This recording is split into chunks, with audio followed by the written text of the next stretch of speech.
Hello everyone, hi I am Sonam, I am your bio teacher. और हम अब new chapter start करने जा रहे हैं जो कि है अवर एनवायरनमेंट क्लास 10th का। फाइबर टू फैब्रिक जो कि क्लास 6 का था, हमने उसको पॉज कर दिया है क्योंकि क्लास 10 के तो बोर्ड्स हैं, है ना। एंड क्लास 6 के बोर्ड्स तो होते ही नहीं है। एंड क्लास 6 में अभी आप लोग को उतना चीज़ पढ़ना भी रही है, तो इसीलिए क्लास 6 के जो चैप्टर्स को पॉज कर दिया एंड क्लास 10 के अवर एनवायरनमेंट को स्टार्ट कर देते हैं। इस चैप्टर में ज़्यादा नहीं पढ़ना, इस चैप्टर में कुछ ही चीज़ पढ़नी है जो कि इस वीडियो में सिर्फ इंट्रोडक्शन के बारे में पढ़ा रही हूँ।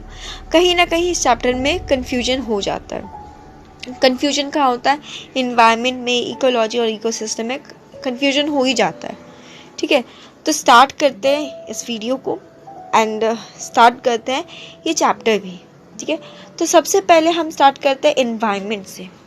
इन्वायरमेंट का मतलब क्या होता है? सराउंडिंग, हमारे अगल बगल में जो भी चीज़ें हैं, चाहे वो लिविंग थिंग्स हो या नॉन लिविंग थिंग्स हो, वो सब चीज़ को हम सराउंडिंग में काउंट करते हैं। तो स्टार्ट करते हैं। Everythings which surround and influence the organism directly और indirectly is included in the environment. मतलब कि चाहे जो भी हो, बायोटिक कंपोनेंट्स हो या एबायोटिक कंपोनेंट्स हो, हम उसको डायरेक्टली इंक्लूड कर रहे हो या वो इनडायरेक्टली इंक्लूड हो रहा हो, तो हम उसको क्या कहते हैं? एनवायरनमेंट कहता है। मतलब मान लो कि पेड़ नहीं है, ठीक है, अभी यहाँ पे पेड़ नहीं है, बट पेड़ एग्जिस्ट तो करते हैं ना, ये बात तो है। तो डायरेक्टली इनडायरेक्टली जो भी चीज़ें हुई हमने ऐड किया, अपने इन्वायरमेंट में ऐड किया, उसी को हम क्या कहते हैं? एनवायरनमेंट ही कहते हैं, सराउंडिंग्स ही कहते हैं। उसके बाद है the study of environment includes the study of various components and their protective presentation management. क्या है इसका मतलब? इसका मतलब ये है कि अगर हम एनवायरनमेंट के बारे में पढ़ रहे हैं तो हमें एनवायरनमेंट के वेरियस कंपोनेंट्स के बारे में भी पढ़ना पड़ेगा। एंड वेरियस कंपोनेंट्स के बारे में पढ़ने के बावजूद भी हमें कुछ ना कुछ ये चीज़ें भी पढ़नी पड़ेंगी कि मान लीजिए एनवायरनमेंट में जो चीज़ें हैं, जितनी भी चीज़ें हैं, लेकिन कहीं ना कहीं हम ही लोग एनवायरनमेंट को डैमेज भी कर रहे हैं। डैमेज किस रूप में कर रहे हैं? पोल्यूशन के रूप में कर रहे हैं। अब हमारे यहाँ पे पोल्यूशन जो होता है सबसे ज़्यादा किससे होता है? इंडस्ट्रीज से होता है एंड व्हीकल से होता है। तो इन सब चीज़ों से, मतलब पोल्यूशन से हम अपने एनवायरनमेंट को कैसे बचाएं, ये सब चीज़ें भी हमें इसमें पढ़नी होंगी। ओके, तो अब हम पढ़ने जा रहे हैं ecology. Ecology is the study of interrelationship of organism between the biotic and abiotic components of their environment. The ecology term coined by Ernest Haeckel in 1886. पहले ही बता दे रही हूँ, साइंटिस्ट के नाम थोड़े सा अजीब है, प्रोनाउंस करने में कहीं ना कहीं कुछ मिस्टेक हो ही जाएगा मुझसे। ओके, तो ध्यान दे दीजिएगा। अब क्या है इकोलॉजी? क्या होता है? इकोलॉजी होता है कि biotic component and abiotic component का जो रिलेशन होता है ना, इनके बीच में जो रिलेशन होता है उसी को हम इकोलॉजी कहते हैं। अब इनके बीच में कैसा रिलेशन हो सकता है? जैसे कि मान लीजिए एक फिश है, ठीक है, फिश का रिलेशन है वाटर के साथ और बर्ड का रिलेशन है एयर के साथ। अगर फिश को पानी से निकाल दिया जाए तो फिश तो मर जाएगी, ठीक है। और अगर बर्ड है तो फ्लाई किस में करती है? वो एयर में ही फ्लाई करती है, ठीक है। तो ये जो रिलेशन बिठा फिश और वाटर के बीच में, वाटर क्या है आपका? वाटर आपका एबायोटिक कंपोनेंट्स और फिश क्या है? Biotic components. एयर क्या है? एबायोटिक कंपोनेंट और बर्ड क्या है? Biotic component. तो इन दोनों के बीच में जो रिलेशन हुआ, बायोटिक और एबायोटिक कंपोनेंट्स के बीच में जो भी रिलेशन हुआ, उसी को हम कहते हैं इकोलॉजी। ओके, यहाँ तक कन्फ्यूजन तो नहीं हुआ होगा शायद। यहाँ तक कन्फ्यूजन हुआ है तो कमेंट कर सकते हो। एंड स्टार्ट अब बताती हूँ। एनवायरनमेंट तो हो गया, इकोलॉजी भी हो गया। ओके, अब हम पढ़ने जा रहे हैं इकोसिस्टम के बारे में। इकोसिस्टम क्या कहता है, इकोसिस्टम क्या समझाता है, ठीक है। क्योंकि एनवायरनमेंट में क्या हुआ? एनवायरनमेंट में बस ये हुआ कि एनवायरनमेंट में हम बायोटिक कंपोनेंट और एबायोटिक कंपोनेंट के बारे में जाने।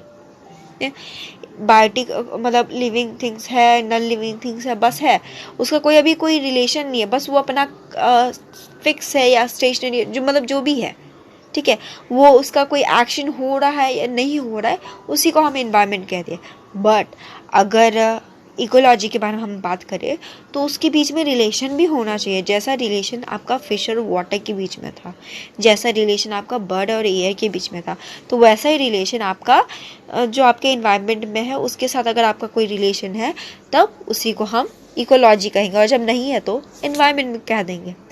अब हम चलते हैं इकोसिस्टम की तरफ। Ecosystem is the structural and functional unit of biosphere. Ecosystem term coined by Sir Arthur Transley 1935 में। ओके, तो जो सर ऑर्थर ट्रांसली थे उन्होंने इकोसिस्टम के बारे में बताया। ओके, एंड इकोसिस्टम क्या है? इकोसिस्टम है structure and function unit of biosphere. जैसे हमारे बॉडी का स्ट्रक्चर एंड फंक्शन यूनिट क्या है? सेल है, उसी तरीके से। According to Eugene P. Adam, ecosystem is the basic unit of ecology, and the biotic and abiotic components present in it influencing each other. Both the components are essential for suspension of life.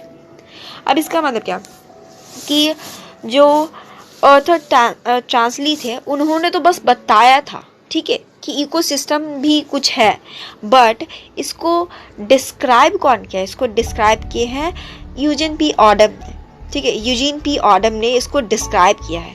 तो उनके according जो भी ecosystem है वो biotic abiotic components के बीच में जो relation है ना, हाँ, उस रिलेशन के बारे में, कि मान लीजिए एग्जाम्पल से समझाती हूँ।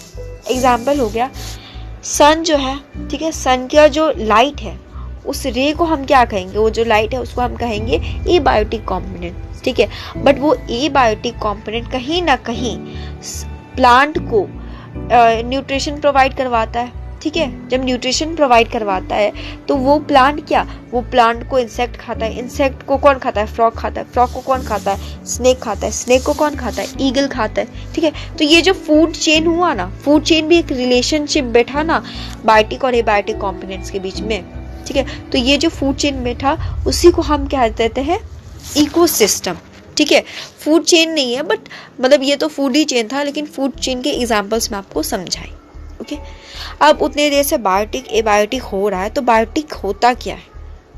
Biotic components living organism of the environment such as humans, animals, microbes, bacteria and fungi.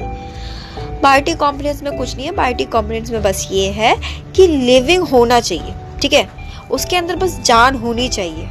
Humans है, ह्यूमंस के अंदर जान है, मैं इतना जो बोल रही हूँ मेरे अंदर जान है। प्लांट्स तो बोलते नहीं है, लेकिन वो ग्रो करते हैं, ठीक है, ग्रो करते हैं, फ्रूट्स देते हैं, सीड्स प्रोवाइड करते हैं, है ना। तो बायोटिक कंपोनेंट्स हो गए।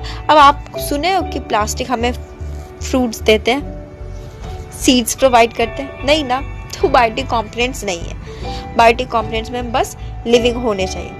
एबायोटिक कंपोनेंट्स क्या है? Non living chemicals and physical components of the environment like soil, water, temperature, air. Abiotic होता है उसके अंदर जान ही नहीं है, ठीक है। नॉन लिविंग केमिकल्स है, फिजिकल कंपोनेंट्स मतलब नॉन लिविंग फिजिकल कंपोनेंट्स में, जैसे कि सॉइल हो गया, वाटर हो गया, टेम्परेचर हो गया, ठीक है। तो ये हुए एबायोटिक कंपोनेंट्स। समझ आ गया?